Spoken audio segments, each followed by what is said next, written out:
Shalom Bapak Ibu, Saudara-saudari yang dikasihi oleh Tuhan. Kembali lagi kita di renungan pagi kita pada hari ini. Namun sebelum itu mari kita berdoa terlebih dahulu. Kita satu dalam doa. Bapa kami di surga, terima kasih ya Bapa untuk penyertaan-Mu. Kami boleh beristirahat dengan baik. Dan pada pagi hari ini kami boleh dibangunkan dengan keadaan tubuh yang sehat. Sebelum kami akan melakukan aktivitas kami rindu untuk akan mendengarkan sedikit firman-Mu. Tuhan berkati kami semua, dalam nama Tuhan Yesus kami sudah berdoa. Amin. Baik Bapak Ibu, Saudara-saudari yang dikasihi oleh Tuhan. Judul renungan kita pada hari ini yaitu ketika jawaban belum datang. Dengan yang terdapat di dalam Habakuk 2 ayat yang ketiga. Demikian firman Tuhan. Sebab penglihatan itu masih menanti saatnya, tetapi ia segera menuju kesudahannya dengan tidak menipu. Apabila berlambat-lambat, nantikanlah itu, sebab itu sungguh-sungguh akan datang dan tidak akan bertangguh. Ya, jadi ayat ini mengingatkan kita ya, menunggu itu adalah sebuah atau sesuatu bagian yang tersulit dalam kehidupan kita masing-masing. Tidak ada yang suka menunggu, terutama saat yang ditunggu adalah jawaban atas doa kita. Ya, pasti kita semua ya, menunggu adalah suatu hal yang sulit bagi kita semua. Saya sendiri, saya pribadi juga merupakan suatu hal yang sulit. Kok enggak langsung gini aja, harus menunggu? Kenapa harus menunggu? Ya. Terutama saat kita ditunggu adalah jawaban atas doa yang kita naikkan dengan sungguh-sungguh. Apakah itu doa untuk kesembuhan, pekerjaan, pasangan hidup, pemulihan keluarga, atau arah hidup. Penantian seringkali terasa seperti ruang sunyi tanpa kepastian.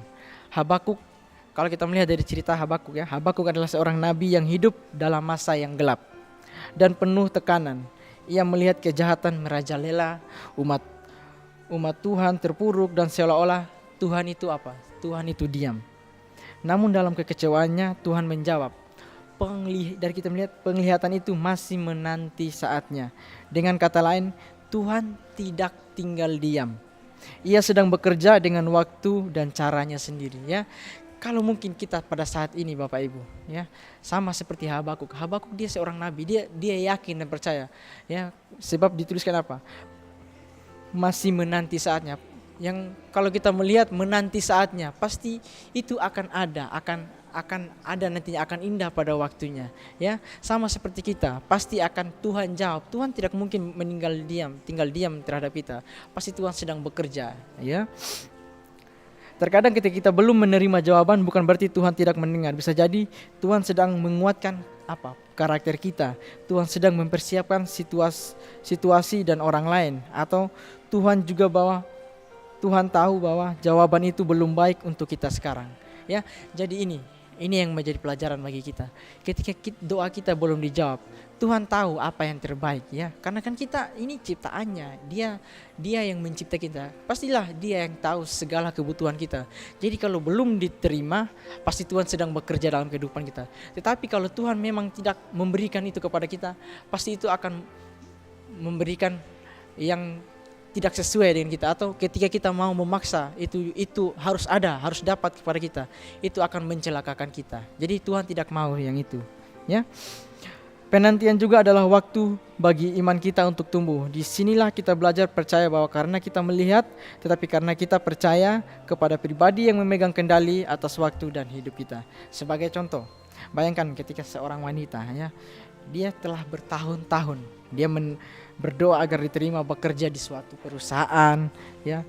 Tapi setiap tahun ia mencoba, dia gagal dan hampir menyerah. Namun di tengah proses itulah dia memilih tetap dekat dengan Tuhan, melayani dan memperbaiki diri. Suatu hari tanpa dia duga ia justru diterima, bukan hanya sebagai pegawai yang awalnya dia hanya sebagai pegawai mungkin udah cukup, tetapi langsung mendapatkan posisi yang jauh lebih baik yang ia harapkan. Jadi kadang Tuhan menunda jawaban karena ingin memberikan kita sesuatu yang lebih besar dari apa yang kita minta. Penundaan bukan penolakan, itu adalah bagian dari penyusunan kebaikannya yang sempurna. Jadi apa yang harus kita lakukan yaitu kita tetap doakan hal yang kita tunggu. Jangan berhenti hanya karena belum terlihat hasilnya. Kita teruslah berdoa. Walaupun hari ini belum dijawab, kita berdoa saja terus. Pasti pada saatnya Tuhan akan menjawab doa kita. Sebagai kesimpulan, ketika jawaban belum datang, itu bukan akhir dari cerita. Justru itu masa menunggu. Tuhan sedang menulis babak penting dalam hidup kita. Babak pembentukan, penguatan, dan persiapan menuju jawaban yang terbaik. Jadi biarlah dengan perenungan kita pada hari ini dapat menguatkan iman percaya saya dan saudara. Ketika kita berdoa tetapi belum mendapatkan jawabannya, mari kita tetap setia menunggu akan jawaban. Dan ketika kita setia menunggu jawaban doa kita, saya yakin dan percaya Tuhan akan memberikan yang terbaik untuk kita semua. Kiranya Tuhan memberkati kita semua.